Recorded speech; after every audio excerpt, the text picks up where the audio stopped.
Hi, I'm Nick Thomas and welcome back to another video about sword terminology with the Academy of Historical Fencing. Now today I'm going to be talking about sabers.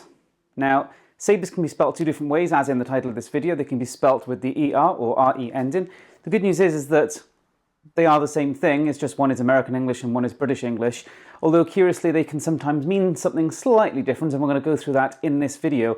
But simply the reason for the difference in spelling is to do with the American standardization of spelling introduced by Merriam-Webster of Webster's Dictionary in the early 19th century, where they wanted a more kind of, useful, I should say, spelling that will be more logical. So, a more logical spelling, and also a way to probably differentiate American English from British English. So, yeah, that is the difference. It is purely American English versus British English. Now, in terms of what a saber is, well, in British English, a saber is a curved sword that is going to be used for either mostly cutting or cut and thrust. So, yeah, it has to be curved in British English. And that is the difference, is that in some languages, not just American English, but in many languages, a saber doesn't necessarily have to be curved. It can actually be a straight blade that's used for cut and thrust as well. So there you're going to see a little bit of difference between British English, American English, and some other languages. Now, in terms of etymology, most European languages have some variant of saber or sable, Sabre in the Polish, and similar in Hungarian. And Hungary is really the entry point of the saber into Europe, where it came realistically from the Far East. And what it means is that the Sabre is a tool to cut with, or literally to cut. So you can get an idea there where people were coming from with the saber, as it was designed as realistically a heavy cutting sword, which of course the Poles and the Hungarians became very famous for using, of which this famous British sword is very much based on. This very much follows the Polish-Hungarian style of, essentially, as we know, hussar saber that became really popular in the 16th and especially in the 17th century. Now actually, swords you would recognize as a saber go back to at least the 9th, possibly the 7th century, of a simple single-edged curved blade. But things that we'd recognize as a saber by modern eyes realistically were coming in the kind of 16th century, and Britain was a little bit far behind the times in that regard because we clung onto our back swords. That's another piece of terminology we'll have to look at in another video. But yeah, in terms of Britain, the sabers, as we know them, this is very recognizable as a saber, became popular in the mid-18th century, and so by the, say, American Revolution, War of Independence, sabers were then quite common with the British, and had been for some time in other parts of Europe. Now, well, in terms of how, does it have to be curved, does it have to be straight? Well, yes, in British English it has to be curved. So here we take another very, very famous sword of British usage. So anybody that's familiar with the Bernard Cornwell books covering the stories of Richard Sharp know this sword as the 1796 heavy cavalry trooper's sword. And it is straight, almost actually. My one actually has 0.5 of a centimetre of 0.5 centimetres curve. It's a tiny amount of curve. Realistically, it's a straight sword. And we would not call this a saber in British English, although realistically some other languages would. And in American English, for example, saber is very widely used for this kind of sword. And if you move up to, say, the last cavalry pattern, the Patton sword, that is P-A-T-T-O-N, not a Patton type of sword. The Patton sword is dead straight, and they call it a saber, spelt with the ER spelling.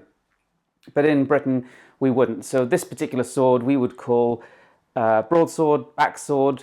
Some countries would call it a palash, but that wasn't really a thing in Britain. Realistically, we just call it a sword or a broadsword most of the time. And this is going to be talked about actually in other videos, because we need to discuss all of the other kinds of terminology that cover this kind of weapon. But just know that this is realistically would not be called saber in British English. So what can be called saber in British English? Well, the famous 1796 light cavalry trooper saber. So going back to the original Sabre kind of definition, to cut or a tool to cut with, this very much looks like a tool to cut with, very obviously. You wouldn't think otherwise. Although some books, especially in the 19th century, which have you believe that this can't thrust. And basically they say the tip is bad for thrusting, the curvature doesn't allow it to thrust. All of that is complete nonsense. And the manuals that were around teaching swordsmanship in the period of this sword actually taught specifically how to thrust and how to make advantage of this curve to work around the opponent's blade. So they absolutely can thrust, but you can see that this particular sabre is very much more focused on cutting. And the accounts of the Napoleonic period show the British did favour the cut over the thrust, unlike the French, who generally preferred to thrust and were constantly told to thrust over the cut. Now, moving on, can we have swords that are not quite so to-cut orientated? Absolutely. So, in the mid-19th century, the British doctrine in swords and swordsmanship was generally to have mixed cut and thrust swords, which is something that goes back to the kind of spadroon of the 18th century. And British infantry and cavalry swords were almost entirely made this way. So very lightly curved, without much mass in the tip. And what that meant is they were a mixed cut and thrust sword. So they have the advantages of a sabre, but they don't have the disadvantages. Where a wildly curved blade, although it can thrust, it can be compromised in some regards, and it also is heavy for its equivalent length, because you basically have to add mass to get that curvature, whereas a straight blade can be lighter for an equivalent length. So this was the British doctrine, and this would absolutely be called a sabre, although actually by this time in Britain, so commonly they were just called sword. But yes, you could absolutely call this a sabre. It's got a very light amount of curvature, and we would call this a sabre. Now, were sabres all for cavalry? No. That is a common misconception that comes up all the time, that curved swords are these kind of slashing cavalry swords for sort of galloping on by and slashing past at the opponents, which some of them were absolutely designed for, but not all. You look at, they say the Palash style heavy cavalry swords, they're more getting close and brawl kind of weapon rather than a kind of light cavalry weapon. But sabres were also very popular among the infantry. So you can, for example, get examples like this. So these are both classic Napoleonic British officers' swords. This one regulation 1803 pattern, and this one completely non-regulation. And you can see they can vary quite a bit in terms of curvature, mass, weight, hilt styles, and things like that. But ultimately, this kind of sword is very much of the light cavalry style. They're just usually made a little bit lighter. And when I say lighter, it can be the total weight, but significantly it's less mass in the tip. And that's so that they are more agile for combat on foot, which can obviously be a bit more fast-paced than cavalry combat in terms of blade interactions and footwork. So here you have two sabres that are absolutely sabres, but they are definitely not cavalry sabres. And in the case of this one, as you can see, it's actually very, very short. So this one is just 76 centimeters, as opposed to this is at 81. So this is more in a cavalry range of length. It's sort of in between. It could be infantry or cavalry, even though it's an infantry sword. And this one is incredibly short, so much so that we might even be inclined to call it a hanger, which is a piece of terminology I discussed in the cutlass video, and it will get a video of its own. Although, generally speaking, an officer's sword of this kind was called sabre rather than hanger, even though a common soldier's sword of the same length would probably be called a hanger. So we'll talk about that more in the hanger video. Now, in terms of talking about this issue of straight versus curve and the use of the sabre terminology. So I did mention that in the 19th century, in the mid-19th century, British doctrine was this lightly curved cut and thrust blade. So this is now an infantry officer's sabre, contemporary to the 3-bar cavalry sabre I showed you a little bit earlier. And the little bit of confusion here is that after this period, so in the very late Victorian period and onwards, doctrine then changed to go back to, I say go back because there was always a back and forth between straight and curved blades, and they existed alongside each other through a lot of history. But in terms of British military doctrine, changed back to straight blades.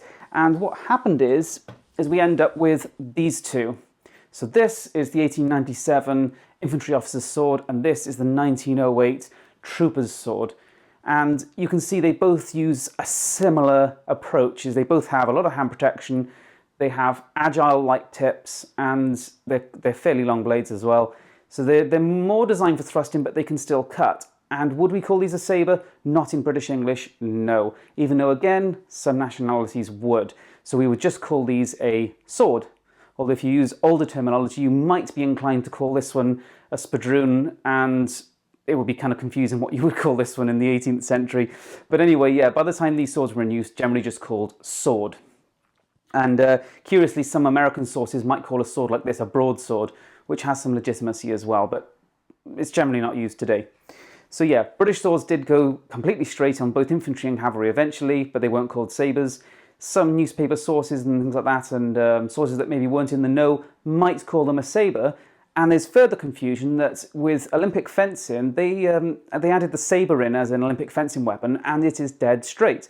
And it's called saber, and it's still current today. So within the 3-weapon system, they have a saber, it is dead straight, and that does add a massive amount of confusion to British English and the definitions of saber. But if you're talking about historical swords from a British perspective, a saber has to be curved. It doesn't have to be entirely cut orientated, but it has to be curved, and it can't be too short, because if it does get very short, we would basically move into hanger and cutlass territory. So usually around about a 30-inch blade or over is where you'll find a saber. Now, in terms of how do sabers handle, well, there you're going to find massive variety.